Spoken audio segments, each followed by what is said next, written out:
નકશીકુ, table પરની સીટથી માંડીને home ડેકોરેટિવની આ તમામ વસ્તુઓ મનમોહક છે અને આ બધી વસ્તુઓ થોડા સમય અગાઉ ચલણમાં રહેલી અને નોટબંધી બાદ બંધ થયેલી 500 અને 1000ના દરની ચલણી નોટોથી બનાવવામાં આવી છે. અમદાવાદના પાલડી ખાતેની નેશનલ ઇન્સ્ટિટ્યૂટ ઓફ ડિઝાઇનના વિદ્યાર્થીઓએ જૂની નોટોના 200 કિલોના ભૂક્કામાંથી મૂર્તિઓ, નાઇટ લેમ્પ સહિતની હોમ ડેકોરેટિવની વસ્તુઓ બનાવી છે. નેધરલેન્ડની કસ્ટર્સ એન્જિનિયરિંગની કંપનીએ એનઆઈડીને જૂની નોટનો ભૂક્કો આપ્યો છે. તેમાંથી આ સર્જન થઈ રહ્યું છે.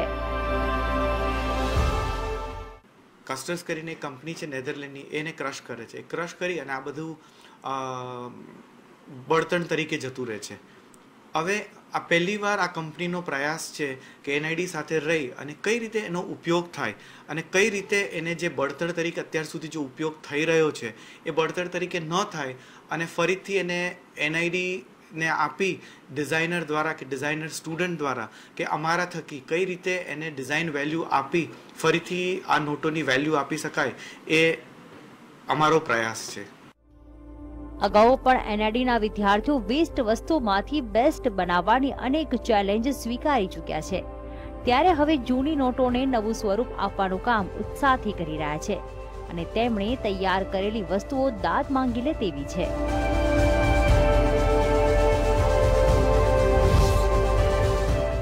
इस नोट्स के जो वेस्ट हैं इसे हम प्रोडक्ट में यूज कर सकते हैं. और प्रोडक्ट में लाइक बुक कवर बना सकते हैं, पेपर हैंडमेड लैम्प के लिए बना सकते हैं. इवन इससे हम एक नया हैंडमेड पेपर की कैटेगरी हम बना सकते हैं, जिसे फिर डिफरेंट मीडियम्स के लिए डिफरेंट पेंटिंग्स के लिए यूज किया जा सकता है.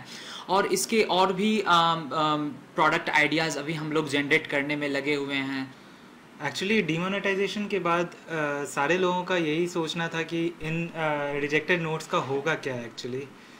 तो ये जब प्रोजेक्ट हमारे एनआईडी में आया तो बेसिकली हमें एज अ डिज़ाइनर हम क्या उस नोट का वैल्यू दे सकते हैं, बिकॉज 500,000 एक ऐसा चीज़ था जिसके लिए हम हमेशा स्ट्रगल करते थे उसको कमाने के लिए.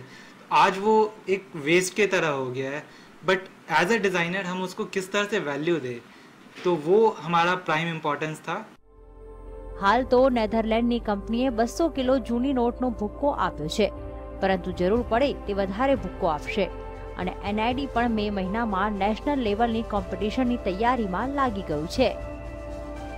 કેમેરામેન ભીખાભાઈ વ્યાસ સાથે ગૌતમ શ્રીમાળી, જીએસટીવી, અમદાવાદ.